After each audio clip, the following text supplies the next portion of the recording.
the dawn of June 2nd, 1962. Venezuela, which boasted to the world of its new democracy, was suddenly awakened by the noise of a military uproar in Puerto Cabello, the most important port city in the country.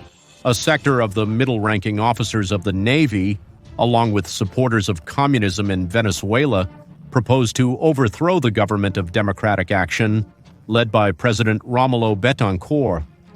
Days of blood, lead, and shrapnel would come. This would be the civic military insurrection that has been called in history as the Porteñazo, a manifestation of that great power struggle that marked the 60s in Venezuela. Years not in vain called the violent decade in that country. A Marxist guerrilla supported by the interests of the Soviet Union against a liberal democratist government, backed by the interests of the United States, they found themselves in a bloody dispute. Join us to learn this story. Reynaldo José Carrillo Vilches speaks to you.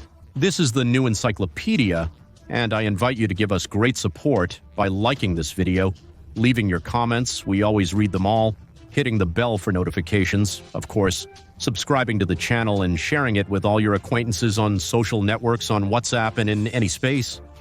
Without anything else to add, let's start with today's story. To understand the events of the Porteñazo, it is important to go back a few years. With the overthrow of General Marcos Pérez Jiménez on January 23rd of 1958, after a provisional civic military government, Venezuela will transition from an autocratic government to a party democracy. Once the general elections were held, at the end of that year, Rómulo Betancourt was elected, leader of the Democratic Action Party and former president of Venezuela. Between 1945 and 1948, as the new president of the Republic for the period from 1959 to 1964, at the start of his government, Betancourt will begin to be questioned by different actors in the country.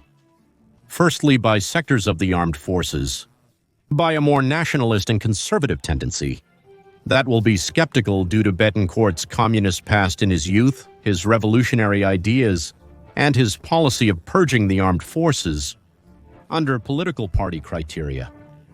Similarly, though, for different reasons, other communist and socialist sectors of the country will look unfavorably upon Betancourt, among other things for his closeness to American capitalism, for his repressive actions against left-wing dissent, for Betancourt's suspension of constitutional guarantees in 1960, and for his alignment with the United States in the context of the Cold War.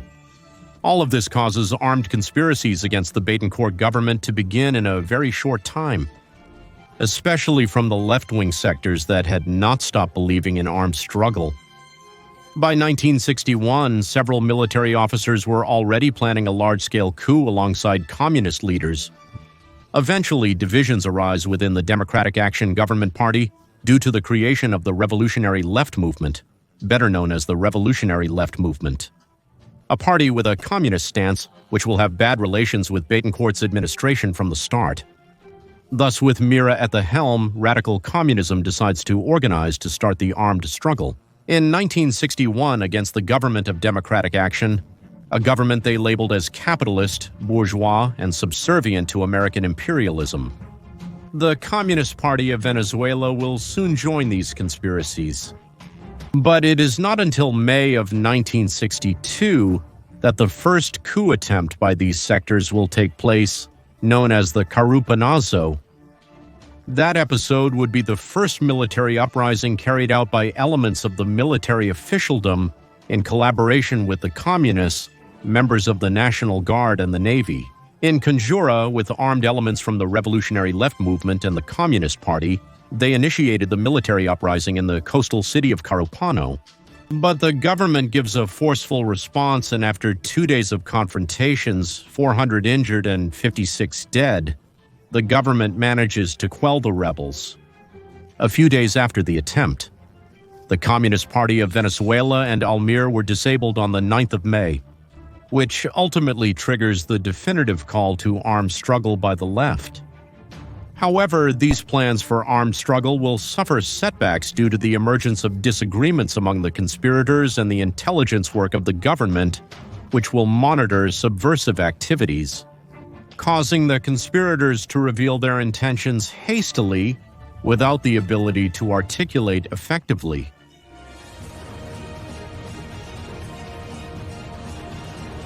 However, not all conspiracies are discovered.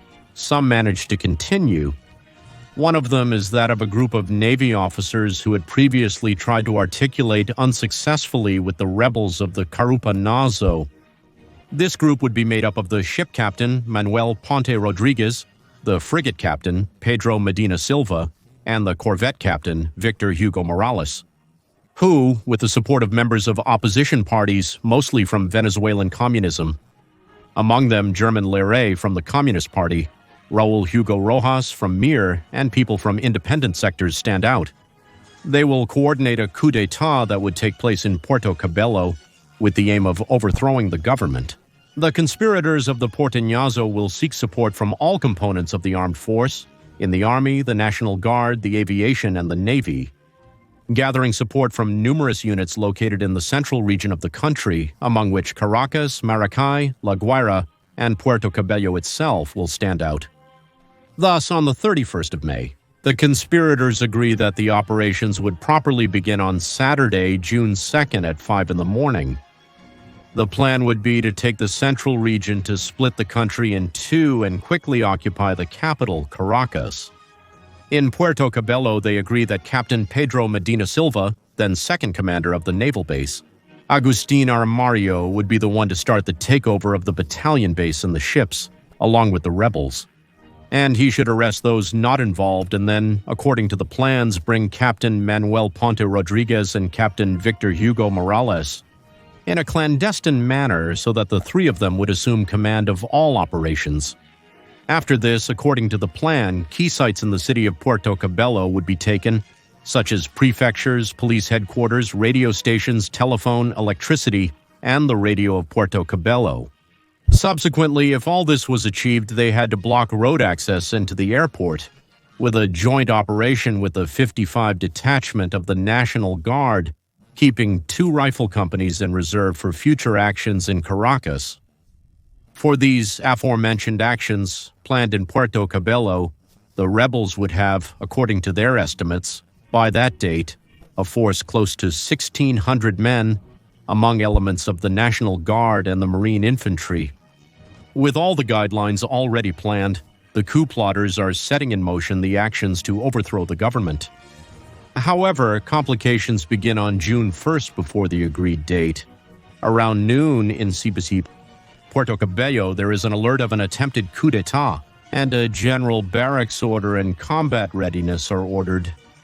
At the same time, the military high command orders the preparation of operations from all components of the armed forces in preparation for any scenario. It would later be known that such an alert came from informants within the insurrectional movement, according to Victor Hugo Morales. The rebel military learn of the barracks and the precautionary measures, and that the coup was already exposed, but they decide to continue with the plan. At 5:30 in the morning, the coup plotters forcibly take over the naval base and the Marine Infantry Battalion of Puerto Cabello, arresting several military personnel in the process. It was a fact that the coup had begun. Immediately afterwards, the rebel troops moved towards their next targets: the headquarters of the Technical Judicial Police DJPOL, the police, government offices, the radio station, Puerto Cabello, the castle, Libertador, Fortin Solano, and the transit routes to close the accesses according to the plan.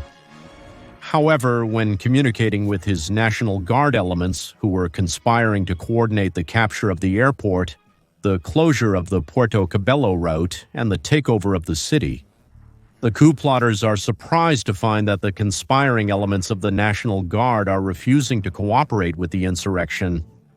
And not only that, but rather, these supposed conspirators intend to immediately inform the chief of staff of the coup that was underway. Receiving this information from the general staff in Caracas at 6:20 in the morning, thus confirming the denunciation of the previous days. To this attitude of the National Guard elements against the rebels, all the units that had originally committed to the uprising will soon join. In the other cities, except for those stationed in Puerto Cabello, the other conspiring units end up betraying the insurrection and denouncing the insurgents. Ironically, several of these units would rather be mobilized to stop the coup movement. This whole situation forces the rebels, who had been reduced to just over 1,000 men, to change their plan, delaying its actions, which costs them time to defend themselves and prevents them from carrying out other strategic actions to ensure the dominance of Puerto Cabello. Taking advantage of the alert from the previous day, Romulo Betancourt communicates with the Minister of Defense, General Antonio Briceño Linares, who orders the mobilization of nearly 2,500 military personnel from various components of the armed forces under the command of Colonel Alfredo Monk in order to crush the uprising. Around 11 in the morning, operations against the insurgents begin. The 2,500 members of the armed forces begin to arrive in Puerto Cabello via the Valencia-Puerto Cabello route.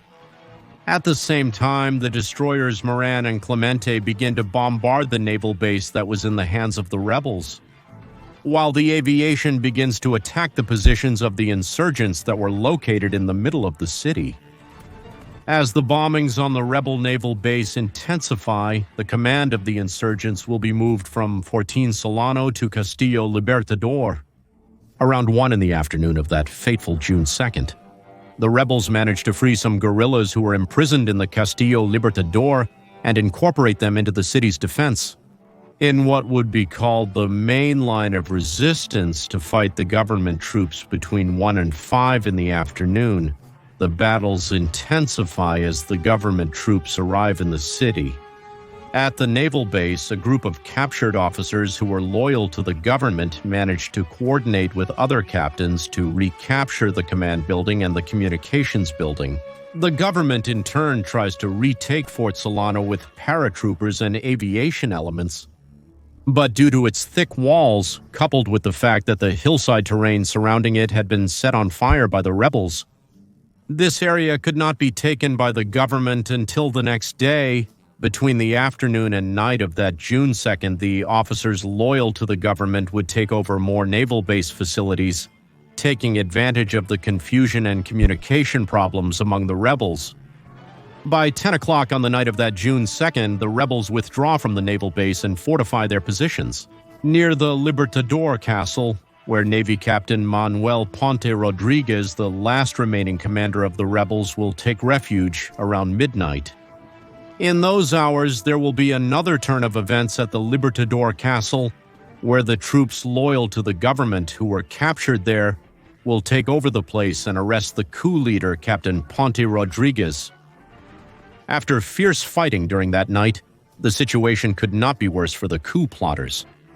All their leaders had been apprehended, and the naval base and the Libertador Castle had been recovered by the government. The rebels only had control of the city of Fortín Solano, which was of little strategic importance, and the destroyer Zulia, which would remain neutral until agreeing to surrender to the government in the morning hours of Sunday. For their part, the troops loyal to the government are preparing to carry out joint operations in order to take the city. At 6 in the morning on Sunday, June 3rd, just as dawn breaks in the city, the aviation begins the bombing of the remaining coup strongholds in the place, while the artillery intensifies its fire and the infantry is deployed alongside armored vehicles and light tanks. In turn, the rebels, armed with rifles, machine guns, and anti-tank rocket launchers, prepare to resist the imminent arrival of the government troops. Intense fighting continues in the southern, northern, and central sectors of Puerto Cabello. Around noon, one of the most intense battles takes place in the sewer sector, where the insurgents will wait for the tanks to advance to machine gun the government soldiers from the houses and hiding places, causing dozens of casualties on the government side. It is in the sewer sector where, at the height of the shootout, journalist Hector Rondon Lobera took the iconic Pulitzer Prize-winning photo of Father Luis Maria Padilla aiding the corporal, Segundo Andrés de Jesus Quero, a photograph that would go around the world and perfectly captured the violence of the Porteñazo in the turbulent 60s in Venezuela.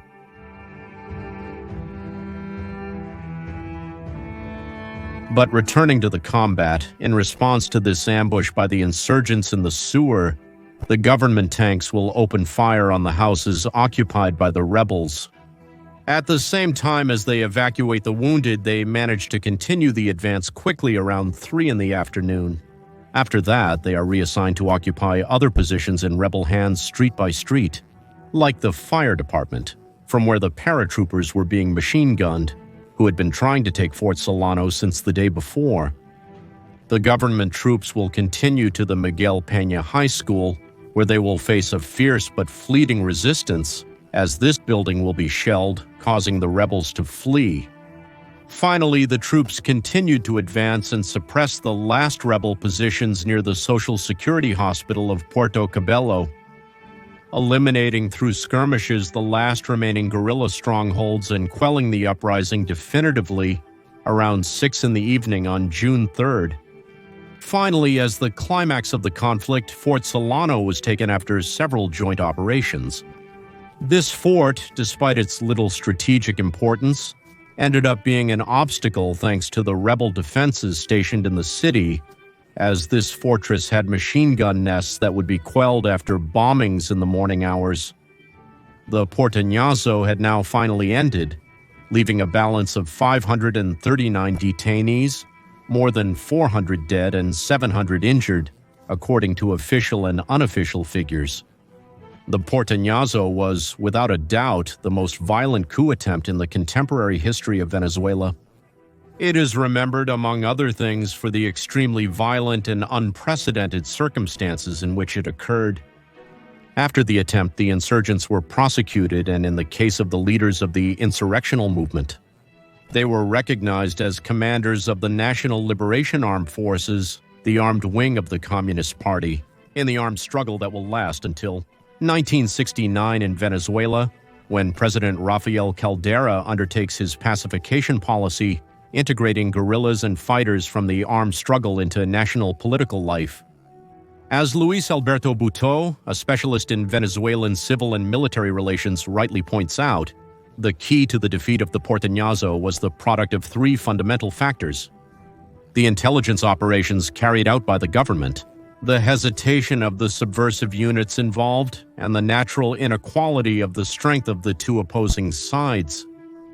This episode is one of the many examples that illustrate a characteristic of civil and military relations in Venezuela, that of conspiratorial military lodges allied with civilian sectors, that from time to time the sabers would sound in Venezuela for a good part of the 20th century.